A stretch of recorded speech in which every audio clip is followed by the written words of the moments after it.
Welcome back, ladies and gentlemen, and of course back to the story of the hour, the Human Development Report for Egypt for the year 2021, coming of course from the perspective of the Declaration of the Right to Development, which was issued by the UN General Assembly, where this declaration was based on what was considered a right for the developing peoples to choose their development path and achieve their true independence without any external dictates. And of course today we witnessed a very important event where President Abdel Fattah el-Sisi received the Human Development Report for Egypt for 2021.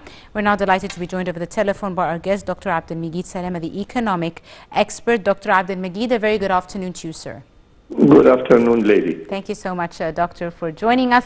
Now, one of the main issues covered in the State's Development Index, including, of course, poverty, employment, access to trade, financial services.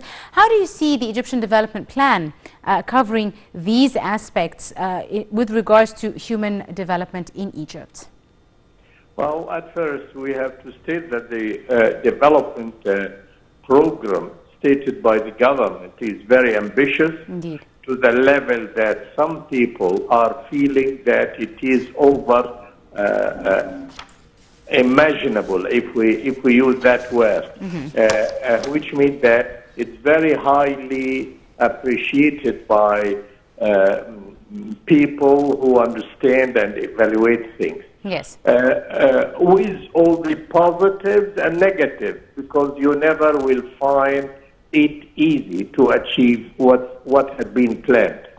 But on the other side of things, it does have some effect in different directions. Number one, it is including a lot of human being work. In other words, definitely the unemployment figures have been reduced to the level that we are hearing that we are starting, or Egypt is starting to import some people to work and some labor to do the work needed. Yes. Definitely also on the other side, the programs also engage to a very good extension the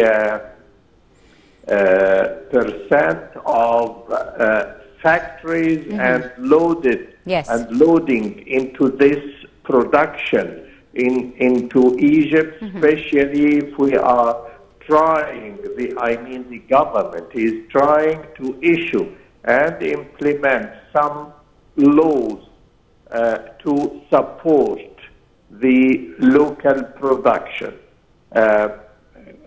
Also, on the other side, definitely, and this is something slightly you cannot measure. Yes. But if you have a higher rate of employment, i.e. less rate of unemployment, yes. If you have more people engaged and loaded by work, they do not have time to waste for the unhuman being. I do remember in the late 70s when late President Sadat announced Port Said city as a free city, and importation and export from Port Said was much easier. I do remember that some of the Ministry of Interior people, some police officers, they stated in some meetings that they had been for months not recording one single crime because nobody is free to waste time for that. So going to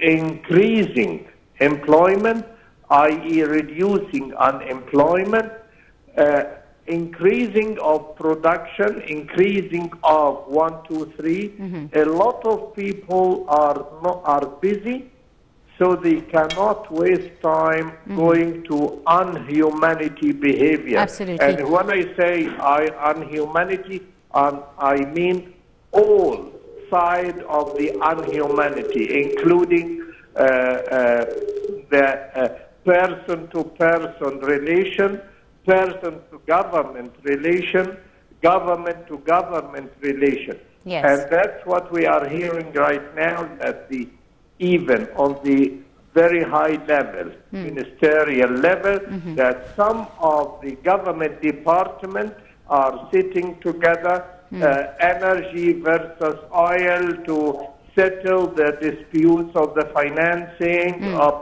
blah, blah. So in total, we are in the phase of reducing problems, including human being rights. Absolutely. And we've seen today, the Minister of Planning and Economic Development saying the report shed light on the success of the Egyptian state with regards to the economic reform that it has pursued.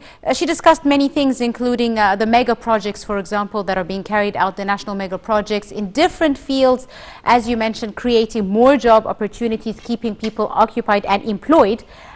Which is a very important issue, the economic reforms. How do you see these reforms being reflected today, Dr. Abdelmegid? Oh, of course, I agree with you. As I said at the very beginning, the program, including projects, whatever you call, mega projects, medium-sized projects, small projects, whatever it is, the volume of the projects are huge. Yes.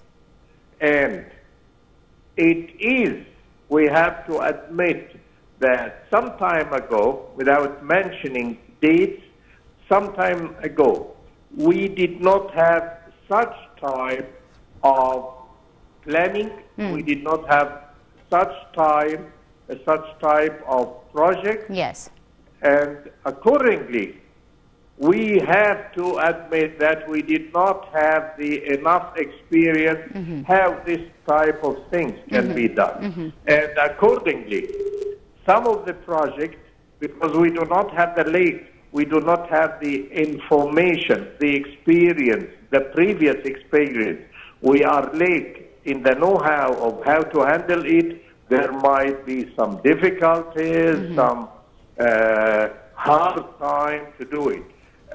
Number two, the figures of projects we are speaking about is huge compared to our economy, let's just say 10 years ago. Right. And accordingly to that, we have to face a fact that we are in the period of being squeezed to overcome what's happening.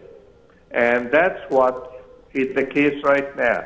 But if you are asking me what's next, I'm saying that if we are inside a tube, then I'm starting, and very recently, I started to see the white light is starting to go up. Which is indeed wonderful news, a very positive note.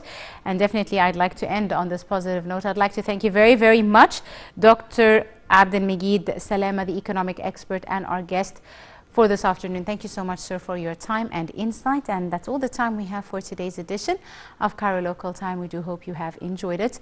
You were in the company of myself and Jumehir. Many thanks for watching.